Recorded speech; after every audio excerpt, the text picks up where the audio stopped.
One person makes a difference. And that's something to think about also.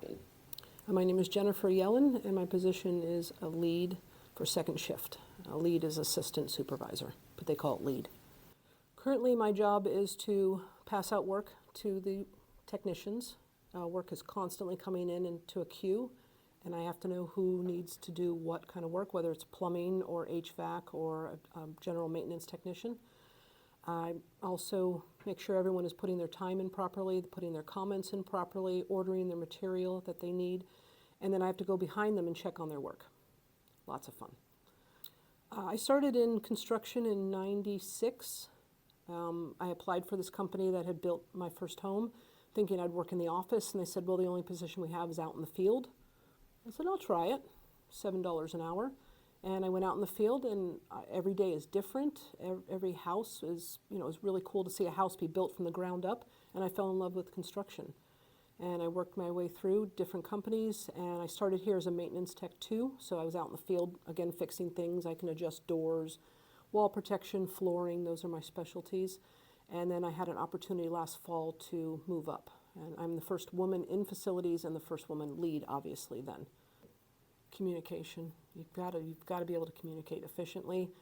Sometimes more words are better. Some guys just use a couple words, like that didn't really describe what you did.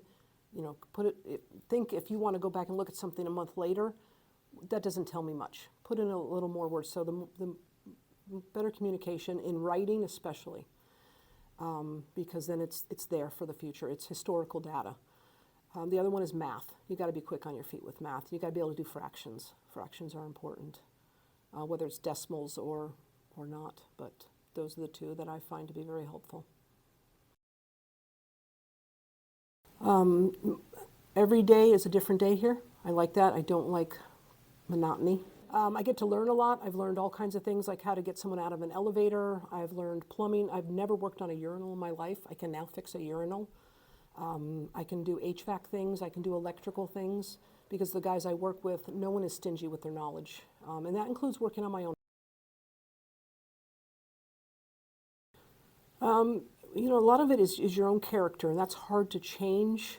I see a lot of how the guys come in, and I say guys because that's what I work with. But my advice would be the kind of worker that you would want to hire. I have integrity, and I see a lot of people don't, and I don't know where that comes from. I don't know how I have that, but I can do work without being monitored. I can be a self-starter and a self-finisher. I know what's the right thing to do and when to do it, and I'm not putting myself up on a pedestal, believe me, but I come to work when I'm supposed to. I come in a little bit early because I'm supposed to.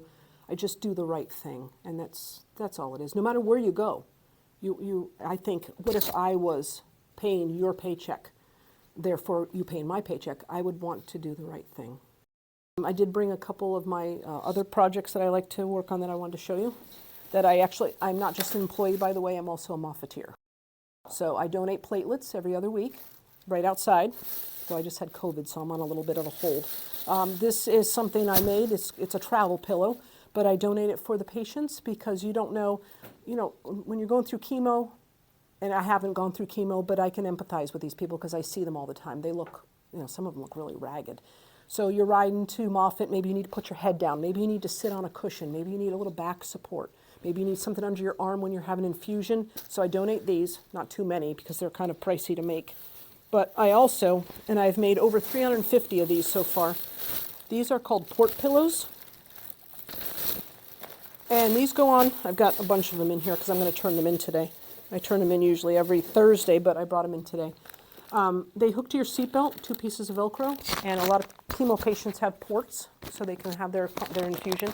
And this keeps the seatbelt from rubbing on their port. It gives a little cushion. And so these, I can't make them fast enough. They want these constantly. And I love fabric. I sew a lot. I make quilts. I make bags. And I just thought, how fun. Someone who likes pretzels, they put it on their, so I make a variety of different port pillows. But yeah, I've made over 350 so far. And so I turn those in. I also crochet like a maniac. I usually make Afghans. I can make hats. I've made a few hats, but I enjoy making Afghans. I've made over 80 Afghans in my life. My great-grandmother taught me when I was 19. So actually, I forgot to bring it, but I have it down in the shop. I usually show up to work an hour to a half hour early because I have a long commute, and you never know what the traffic's going to be like, and I don't want to be late. I've not been late once. So sometimes I show up, you know, stinking bloody early, and I'll just sit in the shop, and I'll bring my port pillows, and I'll sew the ends, or I'll bring my crocheting, and I'll crochet, and the guys watch me, and they'll say, oh, you've made a lot of progress on that today, or, oh, I see you started a new one. I think it's good for them to see. It just kind of softens the whole deal, and it's what I like to do. It's relaxing. Yeah. There's so much hope here. Moffitt is hope. It's everyone that comes in this place, whether they're a patient or a family member, they come in with hope to be cured, to be relieved of pain, to just get an extension on life. And I love being a part of that. I love being part of the patient experience. You know, one of the things we do, one of the things I do, I also forgot to tell you, I hunt for work. So I don't just wait for the stuff to come in the queue. I don't think it's a nurse's job or a doctor's job to say, oh, there's a light bulb out. Let me put a work order in. You're busy as a nurse. You're busy as a doctor. That's not your job. That's my job, to take care of this house. And so my background in home construction really lends well to this. So I will go hunting for work. I take my notepad and my pen, and I'll go out and I'll just pick a whole section of the hospital, and I'll just walk, and I'll close doors and open doors. I'll check cabinets. I'll check lighting. I'll look for stained ceiling tiles, like we got one there. It's got scratches on it. That's undesirable. So I'll write that down. Just different things like that. Like a light switch maybe is broken. I'm very observant. And I'll make a whole list, and then I'll come back and I'll make my own work orders. So I like to be proactive, and I enjoy that. I have the freedom to do that when I come in.